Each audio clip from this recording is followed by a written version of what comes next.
Hari ini adalah hari pengorbanan. Sejarah mencatat air mata kekasih Allah Nabiullah Ibrahim alaihissalam dan kepasrahan mutlak putranya Nabiullah Ismail alaihissalam. Bayangkan tekad seorang ayah yang bertahun-tahun merindukan kehadiran seorang anak. Begitu anak itu tumbuh menggemaskan, Allah meminta sang ayah untuk menyembelihnya dengan tangannya sendiri. Mari kita renungkan getaran dialog mereka dalam Al-Quran surah As-Saffat ayat 102. A'udzu billahi minasyaitonir rajim. Qala ya bunayya inni ara fil manam anni azbahuka fanzur madza tara. Ibrahim berkata, wahai anakku, sesungguhnya aku bermimpi bahwa aku menyembelihmu, maka pikirkanlah bagaimana pendapatmu. Mendengar perintah yang mengiris hati itu, sang anak Nabiullah Ismail tidak berteriak ketakutan. Ia justru menguatkan hati ayahnya yang sedang hancur dengan perkataan, qala ya abati if'al ma tu'mar satajiduni insyaallahu minas sabirin.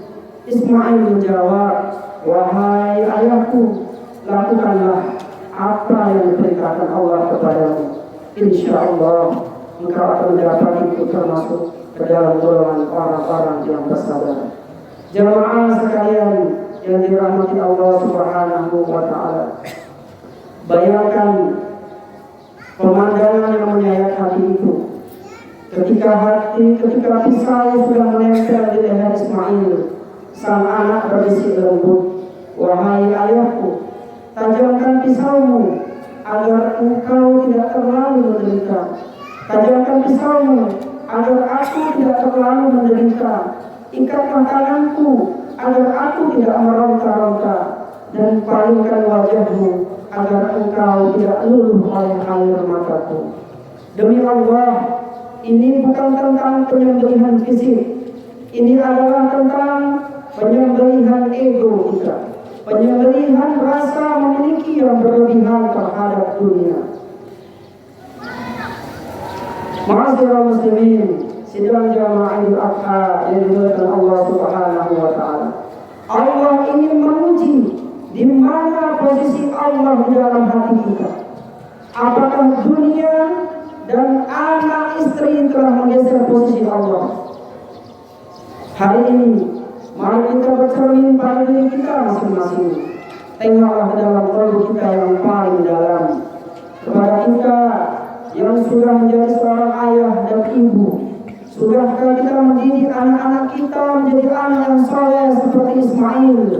Ataukah kita lebih sibuk memberi materi-materi dunia hingga lupa mengenalkan mereka kepada Allah Subhanahu wa taala?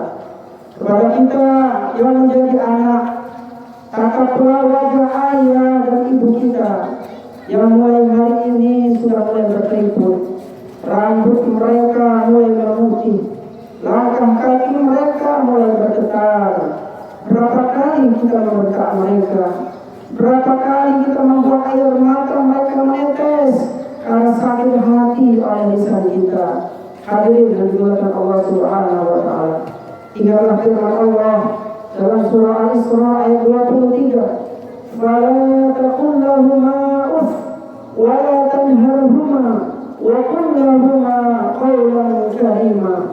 Maka sekali-kali janganlah engkau mengatakan kepada kedua orang tua kita dengan perkataan dan janganlah engkau membentak, dan ucapkanlah kepada keduanya dengan perkataan yang sangat baik.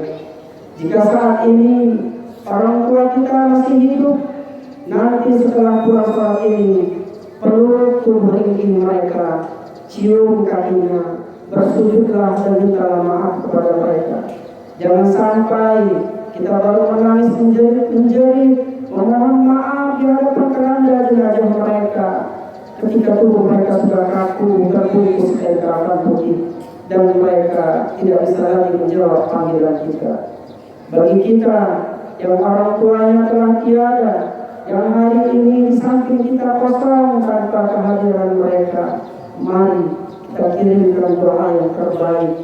Bayangkan mereka sedang melihat kita dari alam barzakh, tersenyum bangga melihat anaknya bersujud di hari raya ini. Hadirin yang dimuliakan Allah Subhanahu wa taala. Ibadah kurban adalah bukti cinta. Rasulullah Muhammad SAW mengingatkan kita betapa pentingnya bersedekah dan berkurban bagi yang mampu sebagai bentuk empati kepada sesama yang kelaparan. Dalam sebuah hadis yang diriwayatkan oleh Ahmad dan Ibnu Majah, Rasulullah Muhammad SAW pernah bersabda, "Man kana lahu sa'atun wa lam yudhi fala yaqrabanna musallana."